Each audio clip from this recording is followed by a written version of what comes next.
বর্তমান সময় কেন জিম করে বডি বানানো খুবই কঠিন ব্যাপার হয়ে দাঁড়িয়েছে। তো দেখেন বন্ধুরা, একসময় কিন্তু জিম ছিল না, কোনো ইনস্ট্রুমেন্ট ছিল না, তারপরও কিন্তু মানুষ ভালো বডি বানিয়েছে।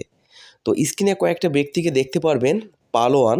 তারা কিন্তু একসময় কোনো ইনস্ট্রুমেন্ট ছিল না। তো এরা কিভাবে ওয়ার্কআউট করে জিম করে বডি বানিয়েছে, তখন তো ভালো কোনো দামি জিম ছিল না। তো সবথেকে বড় সমস্যা আছে আমাদের মাইন্ড সেটআপ। আমাদের মাইন্ড সেটআপকে যদি ঠিক রাখতে পারি তাহলে কিন্তু আমাদের কোনো জিম লাগবে না, কোনো ইকুইপমেন্ট লাগবে না, আমরা কিন্তু বডি বানাতে পারবো। আমাদের সবথেকে বড় ব্যাপারটা হয়ে দাঁড়িয়েছে, সবথেকে বড় সমস্যা, সেটা হচ্ছে আমাদের অতিরিক্ত নিয়মকানুন। দেখেন, এক সময় কিন্তু কোনো নিয়মকানুন ছিল না, এত বেশি নিয়মকানুন ছিল না। নিয়মকানুন একটু থাকবে, কিন্তু এত বেশি নিয়মকানুন ছিল না। ব্যায়ামের আগে কি, পরে কি, ঘুমের সময় কি, স্বপ্নে কি, বর্তমান যে নিয়মকানুন বেরিয়েছে, আসলে জিম করার সময় নাই। ওই নিয়মটাই মেনটেন করে চলতে হবে শুধু। আরও একটা বড় সমস্যা আছে, জ্ঞানের অভাব নাই।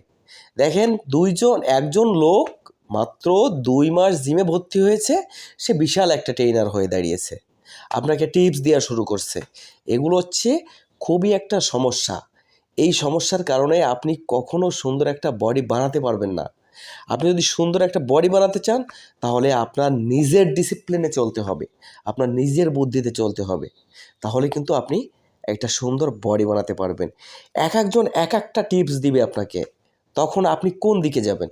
সবগুলোই সত্যি মনে হবে, আবার সবগুলোই মিথ্যা মনে হবে। এমন একটা কনফিউজে পড়ে যাবেন আপনি। এই জন্য আমি একটা সত্য কথা আপনাদেরকে বলবো। দেখেন, বডি বানাতে গেলে না অতিরিক্ত কোনো নিয়মকানুনের প্রয়োজন হয় না। শুধুমাত্র কয়েকটা জিনিস আপনি খেয়াল রাখবেন। এই কয়েকটা জিনিস যদি খেয়াল রাখতে পারেন, তাহলে কিন্তু আপনার ওই যে হাজার হাজার নিয়মকানুন, ইউটিউবের ভিডিও কিচ্ছু দেখা লাগবে না, আপনি এমনিতেই বডি বানাতে পারবেন। দেখেন, আমাদের বডিটা হয় পরিশ্রমের জোরে। আপনি বডি বানানোর চিন্তাটা করবেন না, আপনি চিন্তা করবেন কিভাবে গায়ে শক্তি বাড়াবো।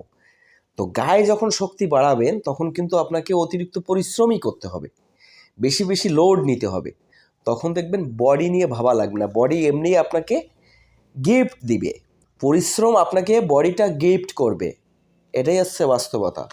আপনারা সারাদিন আয়না দেখেন আর মাসলগুলো টিপাটিপি করেন যে কবে বডি হবে। ভাই, বডির দিকে নজর না দিয়ে পরিশ্রমের দিকে নজর দিন, দেখবেন বডি একদিন হবেই।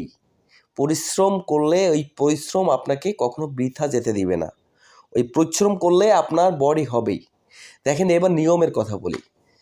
আপনি সময় মতো এক্সারসাইজ করবেন, সময় মতো খাবেন এবং সময় মতো রেস্ট নেবেন। আর একটা কথা হলো যে একই ধরনের ব্যায়াম প্রতিদিন করা যাবে না। সব কিছুর ভিতরে একটু নূতনত্ব আনতে হবে, ডিফারেন্স আনতে হবে।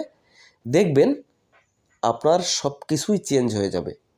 আসলে ওসব হাজার হাজার নিয়ম মেনে কখনো ফিটনেসের দিকে এগোনো যায় না। যারা এই নিয়মগুলো আপনাকে বলছে, ওরাও কিন্তু এত নিয়ম করে চলে না, শুধু জ্ঞান দেওয়ার জন্য ব্যস্ত। তো আমি যে নিয়মটা বলছি, এই নিয়মে আপনি এক্সারসাইজ করবেন, আপনার বডি 100% হবে। সময় মতো খাবেন, সময় মতো রেস্ট নেবেন এবং সময় মতো এক্সারসাইজ করবেন। ধন্যবাদ সবাইকে, ভালো থাকবেন।